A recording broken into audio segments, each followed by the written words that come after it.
What are some other ways that if a client is struggling to get to hit their kind of protein goals, what are some like strategies that you found to be helpful? So, ones that I like are the chomps, the chomps beef sticks. They're regular size ones, not the little stubby ones, but the regular size ones are each 10 grams of protein.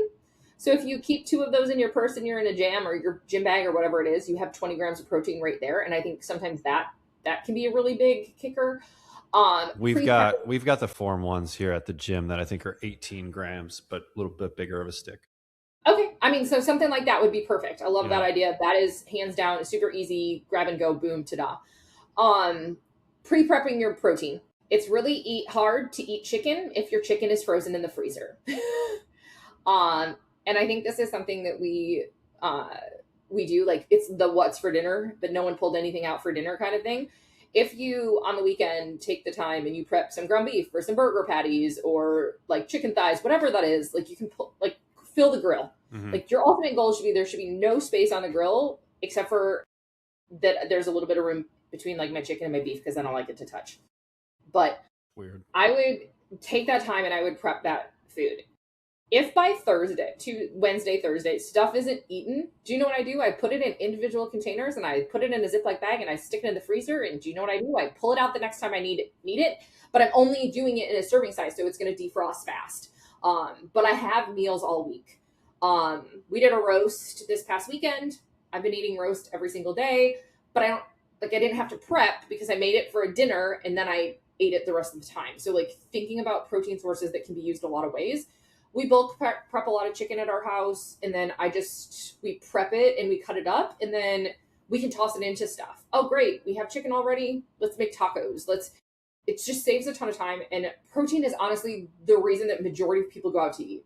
If you need protein to eat at a meal and it's frozen in the freezer, and it's dinner time, well, we just got to go out. Like, and yeah, Right. you can. It's pretty easy It's to hit it's your it's protein like goal at a restaurant, but like you're probably there's a lot of things that are out of your control as well. Like you don't really know what kind of like yeah. oils they So might be using and like how much butter they throw into things to make it taste good. And so like the calories are you don't really know. Like they're usually way more dense than what we actually think. Because to make things taste really, really good, you're probably going to add a bunch of fats to make it yeah. taste good.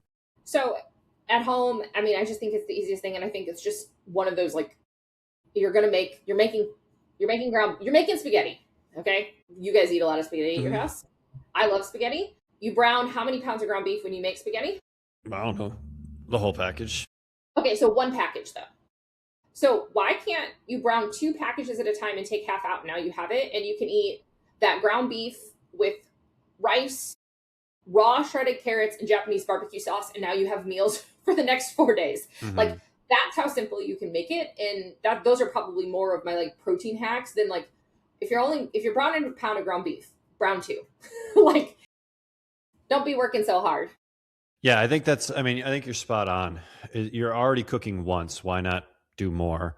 I like that grill idea. I think that's a really easy one. Because protein is one of those things that, like, one, it kind of takes the longest to cook, right? And two, it reheats really well. Like taking chicken from the grill and then chopping it up and throwing it with like a pre-made stir fry mix or something that you're doing in the wok, like super easy, and it tastes just the same as if you just cooked it like right then and there.